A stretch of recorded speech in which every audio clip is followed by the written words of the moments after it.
Well, hello again.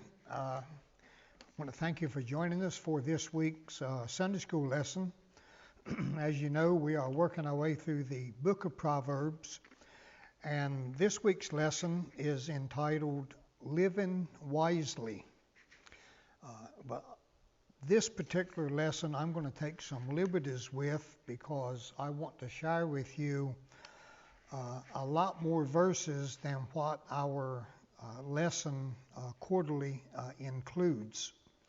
So I'm going to go through about 15 verses rather than the 6 or 8 that is listed in our quarterly. And I just want you to join along with me. If you want to follow verse by verse, you would have to go to your Bible rather than your quarterly, because I'm going to do a lot more than what the quarterly says. Anyway, we're going to be looking at living wisely, and we know that Proverbs is just wise advice for everyday living. Certainly, King Solomon had wisdom that would far exceed anyone else's wisdom, and the things he understood is certainly beyond our comprehension. But what we see here in Proverbs is just basically simple little life lessons that is documented, and we're going to be looking at those and just making little brief comments about each one of them. What we find in Proverbs 14 is actually a contrast between wisdom and folly. And in this particular chapter, and some others also, Solomon does that. He'll identify wisdom, he'll identify folly in the same verse. So we're going to take a look at those. If you want to read along, we're in Proverbs chapter 14, beginning with verse 1, and we'll work our way through about a little over halfway of this particular chapter. Chapter 14, verse 1, it says, "Every wise woman builds her house, but a foolish one tears it down with her own hands." Now, this is not talking about the construction of the house, hammers and nails and plywood and all those things. What it's talking about here is the homemaker that a godly wife is. A wise woman will build it up. The house will be well taken care of as the husband is out making a living, providing for the family. She is the homemaker, keeping everything running and keeping things in order. If you remember on Mother's Day, and it ought to be more than just that, but on Mother's Day we always emphasize Proverbs 31, which is the virtuous woman. And that's the kind of woman that shows wisdom that we're talking about here in Proverbs 14, verse 1. And we know from Proverbs 31, and just hit some of the high spots of this, it says that the virtuous woman, it says, who can find a virtuous woman? For her price is far above rubies. And then there's a bunch of details that go along with that. She gets up early. She fixes food for the family. She makes clothes. She opens her mouth with wisdom. In her tongue is the law of kindness. She oversees the ways of her household. She is not idle. She fears the Lord. Her husband praises her. So Proverbs 14:1 mentions about this wise woman, how she can build it up, and a virtuous woman does that. But in contrast to the wise woman, there is the foolish one that tears it down. And he's just making that contrast in verse 1. In verse 2, Proverbs 14, "Whoever lives with integrity fears the Lord, but the one who is devious in his ways despises him." Proverbs chapter 1, verse 7 says that the fear of the Lord is the beginning of knowledge. And so here we have a contrast of integrity of a person versus a devious person, and that devious person does not fear the Lord, has no respect for the Lord, where a wise person, a person of integrity, does. Verse 3, the proud speech of a fool brings a rod of discipline, but the lips of the wise protect them. There again, we see the proud speech of a fool versus the lips of or speech of a wise person. Proud speech.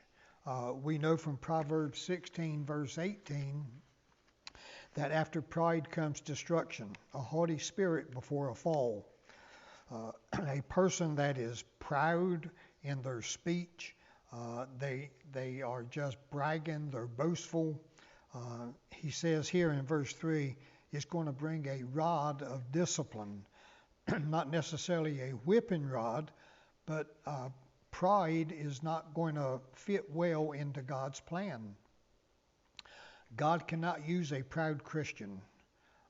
The greatest act of humility we see in Jesus himself.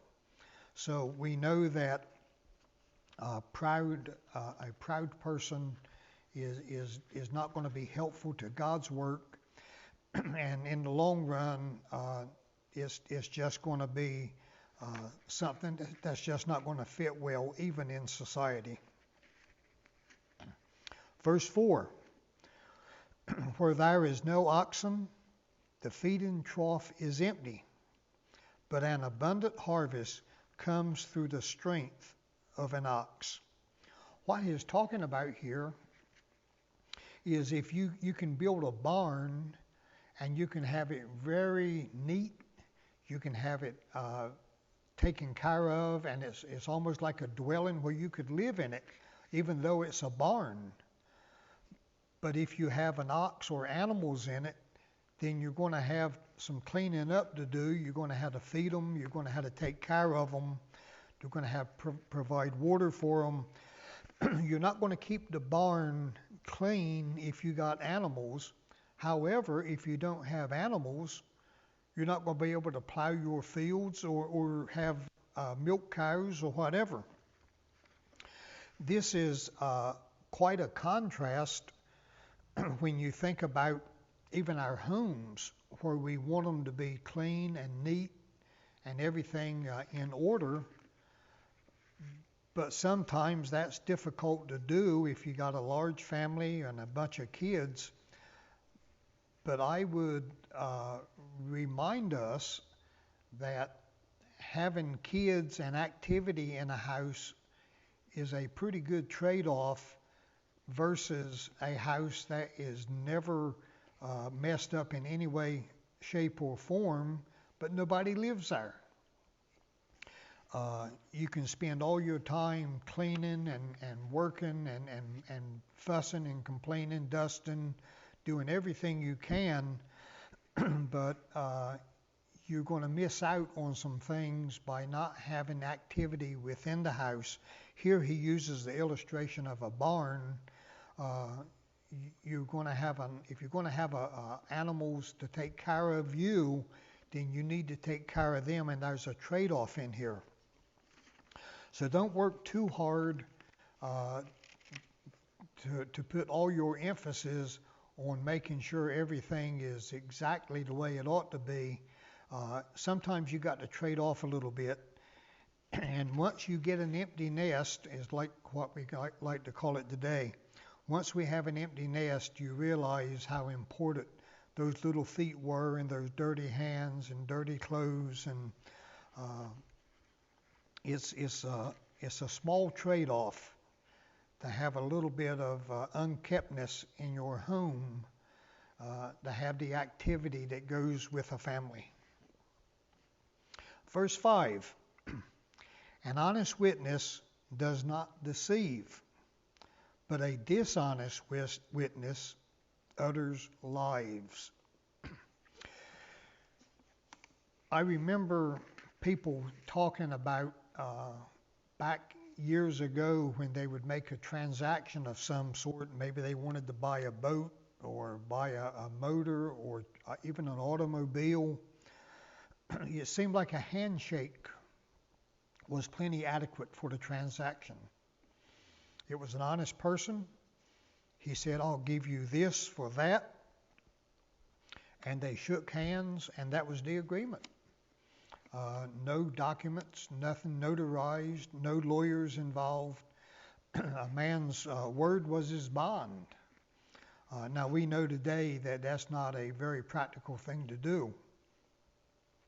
But there was a time when people would make transactions just that way.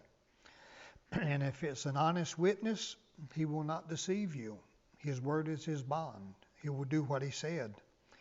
Yet we know that there are dishonest ones out there, and they are prone to lie and twist things to make it for their own benefit. There again, we see the contrast between an honest and a dishonest person. Verse 6, a mocker seeks wisdom and doesn't find it, but knowledge comes easy to the perceptive.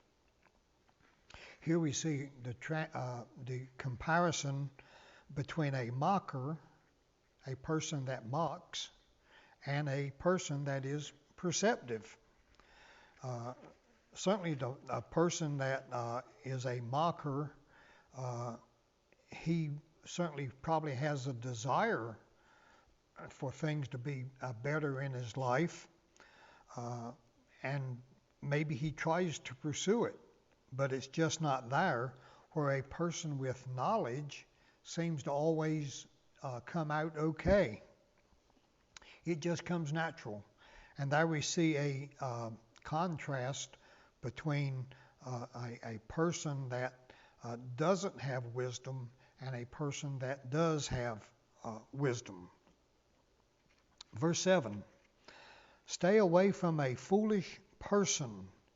You will gain no knowledge from his speech. What it's saying here is, don't hang around with foolish people. More times than not, and almost without exception, they will drag you down rather than you lifting them up. You're not going to learn much from a foolish person. They could learn from a wise person, but they are not naturally attracted to a wise person. A foolish person just seems to always be making foolish decisions. So the rule of thumb here is, as he says in verse 7, stay away from them. That don't mean you have to shun them. It doesn't mean you can't treat them with some level of respect and civility. But normally there is nothing to gain from a foolish person. And he's telling us in verse 7 to stay away from them.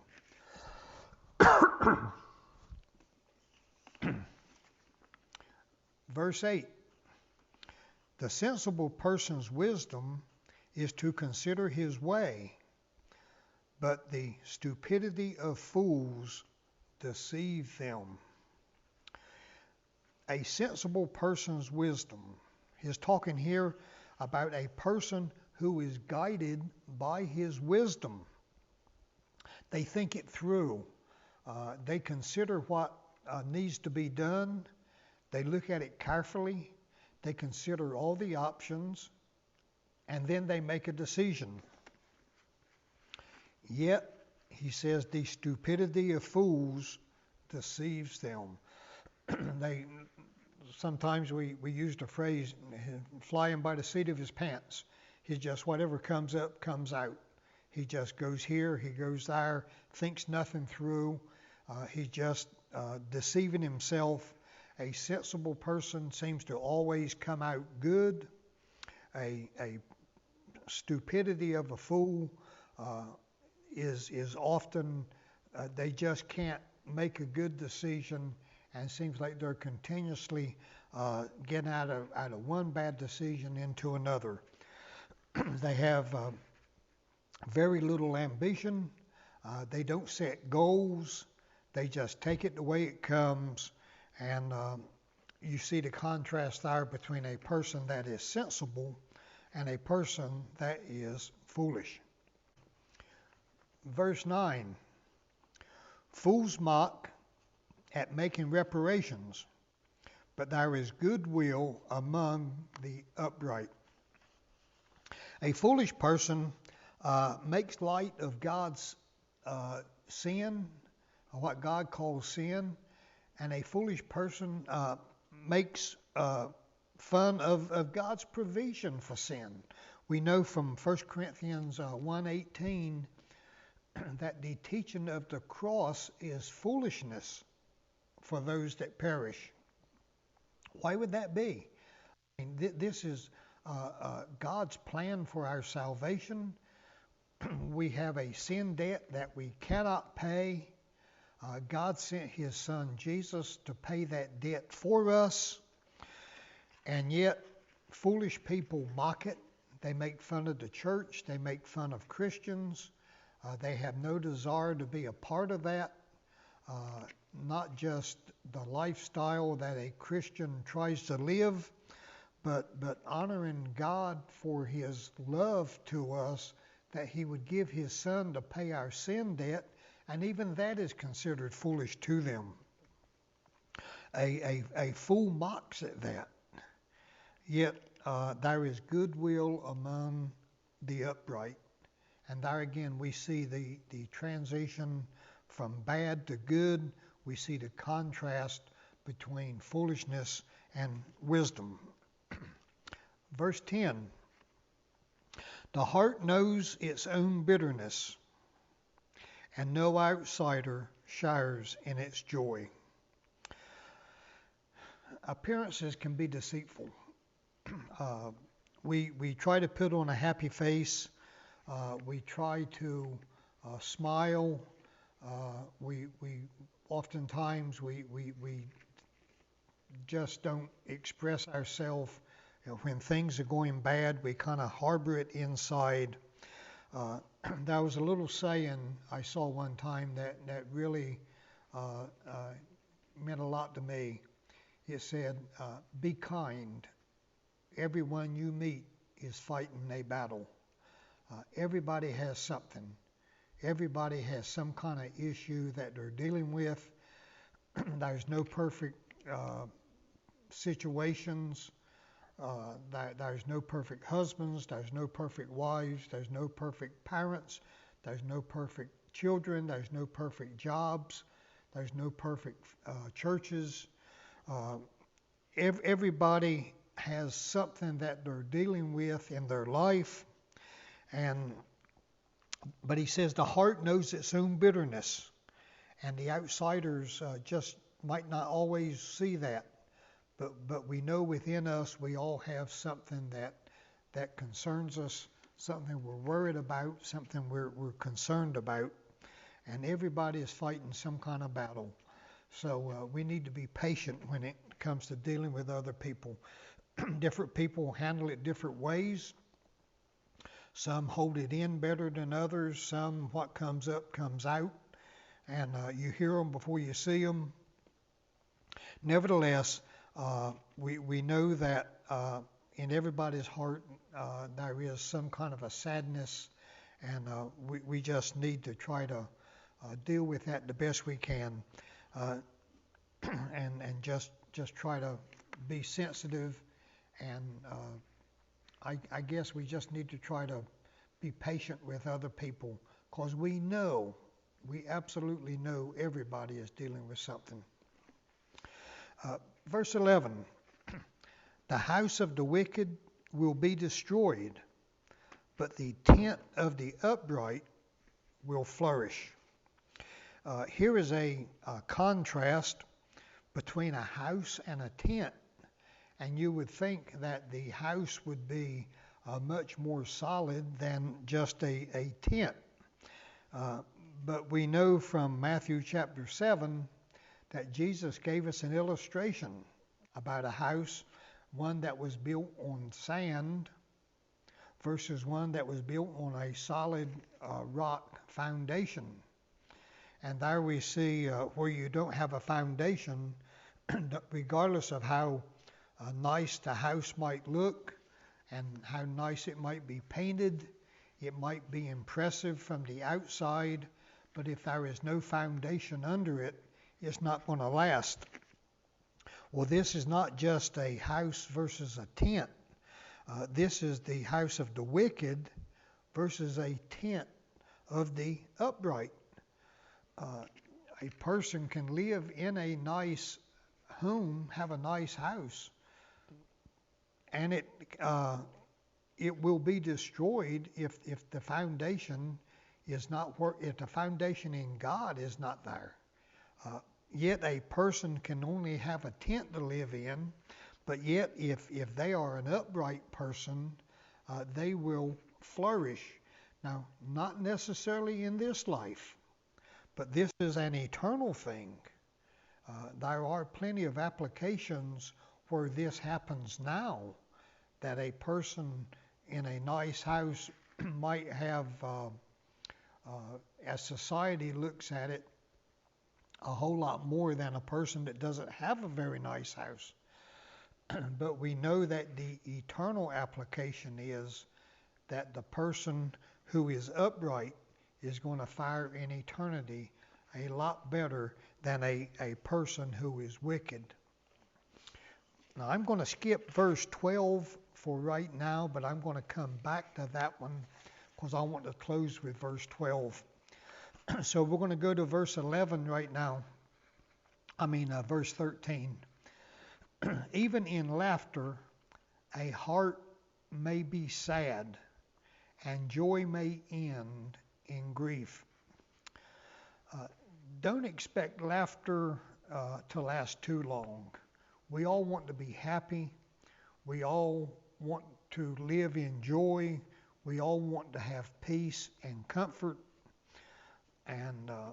But even in laughter, deep down in our hearts, there can be a sadness, similar to verse 10 that we just read. Joy is nice when we have it, and we loved getting together with friends and family, church family. We enjoy those things, but we know at some point this joy will end and there will be grief. It seems like our whole life is like a roller coaster. We're high, we're low, we're high, we're low. We have good days, bad days. Life is good on the mountain. The valley is not quite so good, but we know in life that is the way things are.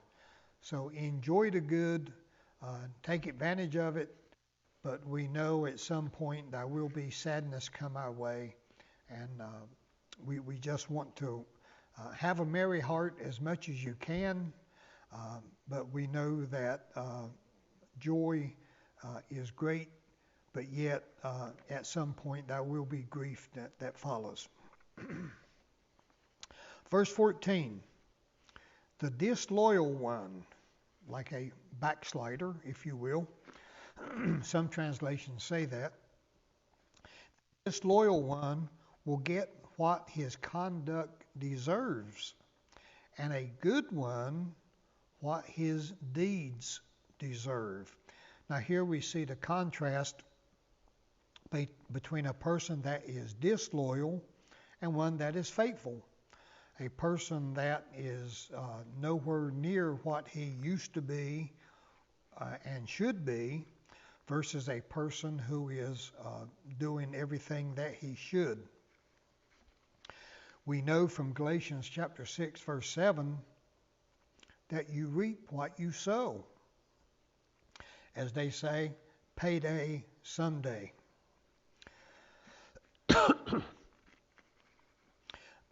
One of the best examples of this is Samson. Samson was a mighty man. He had amazing strength that God gave him, supernatural strength, just like he gave Solomon supernatural wisdom. And Samson was a man that God used him in a mighty way, but yet we know the story of Samson and Delilah, and how Samson just got away from his upbringing, from his teaching. He got away from the life that he should have been living, and unfortunately he died a terrible death. As sad as that is, we know that in Hebrews chapter 11 that Samson is included in the Hall of Faith. Samson is even mentioned in that, even though he went out in a bad way and things didn't work out good in the end for him. He was one that would, I guess we could classify him as a backslider, and in a fit of anger and trying to pay back the people that had done him, blinded him, and taken advantage of him, in an attempt to kill them. That was his intent. He wound up killing himself even in that act. But we know that we reap what we sow.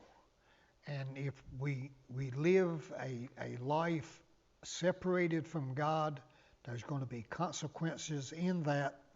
Whereas if we live a godly life, even though there's ups and downs, we know that there's going to be a reward for that that we will get when we get to heaven.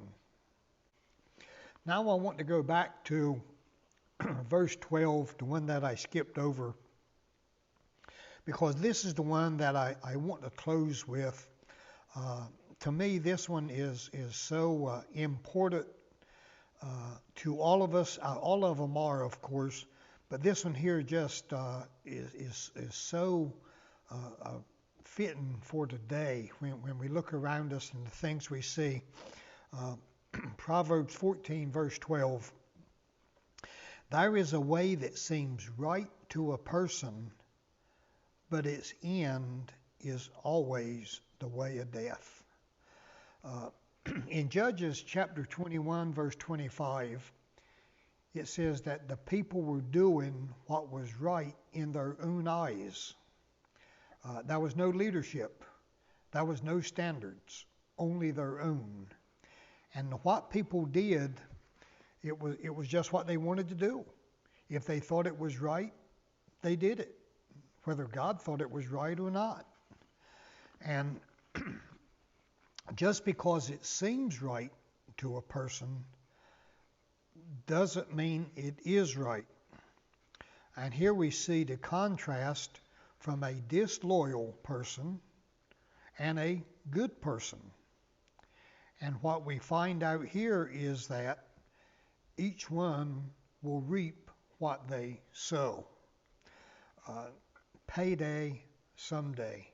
It might not be in this life, but you can be sure in the next life there will be a payday for the good that we've done, for the bad that we've done. You want to make sure, above all else, that you are on the right road. Just because it seems like the right road doesn't mean it is. The Bible talks about the two roads that we all travel. One is broad and winding, and it's very crowded. One is straight and narrow, and that's not crowded at all. That's the road we need to be on. I've said it several times, and I would certainly emphasize it here. Eternity is a long time to be wrong. We want to make sure that we are on the right road. This reminds me of a poem that we had in English literature quite a few years ago. I don't know that they even teach this stuff anymore, but it was a story, a poem written by a man named John Greenleaf Whittier. His poem was entitled Maud Muller. And it says, Maud Muller on a summer's day raked the meadow sweet with hay 'Neath her torn hat stood the wealth of summer beauty and rustic health. And it goes on, it's an important story. It tells about a country girl. Her name is Maud Muller, and she is country. She works in the fields. She wears old clothes. She's barefooted. She's a hard worker. She lives a simple life, but she is really, really country. And one day a judge comes through town, and they are opposites in every way. He is rich, she is poor. He dresses nice, she wears ragged clothes. He has power and authority, she certainly has none of that. He is very well educated, and she really lacks formal education. They're opposite in every way, but yet they're sweet on each other. But yet, because of maybe society or whatever, they just feel like it's not going to work. So the judge goes back to the city, and Maud Muller stays out in the country. And now a lot of years have passed, and they're both looking over their life, thinking back about things, decisions they've made, and things they've done, and where they are now versus where they could have been. And when it gets down near the end, it says, "Alas the maiden, alas the judge, for rich repine and household drudge. God pity them both and pity us all, who vainly the dreams of youth recall." But then, to me, the most important part comes next. It says, "For all the sad works of tongue or pen, the saddest are these, it might have been." When you think back over your life, and you had no control over where you were born, when you were born, the school that you went to, the place where you were raised, these are things you had no control over. But yet we get to a point in our life where we do make decisions and we do have control. Where we're going to go for further learning, technical school or college, relationships, jobs, career choices. It's easy to look back over your life and second guess a lot of things that we have done. But you know, the saddest part is what could have been. And there's an eternal story in that. Because a lot of people, like he says here, they are following a road that seems right, but in the end, it leads to death. And for all eternity, a person can look over their life and say, "I am just so thankful for the gift that God gave me, for Him paying my sin debt. I'm just thankful to God, and for all eternity, we will praise Him and serve Him, and we will always be thankful for the decision that we made to follow Him." Yet, as he says, the saddest words is what could have been. For all eternity, people that reject God and fail to follow Him, for all eternity, they can just remember what could have been. It didn't have to end this way, but I neglected God's free gift of salvation, and these are the consequences. And for all eternity, I'll be separated from God rather than living with Him. The saddest words of tongue or pen, the saddest are these, it might have been. I hope that you've made your decision to follow Christ. That's the only way. That's the only way out of this. It's God so loved the world, He gave His Son, Jesus, that if we believed in Him, we can have eternal life. But those that reject it, they will forever be eternally separated from God. And I hope your story doesn't end by saying it could have been. Well, I want to thank you for joining us again today. We're still working our way through the book of Proverbs. Mark will continue on with our next lesson next week. Again, thanks for joining us. So stay strong, keep the faith, and always remember that God is able. See you later.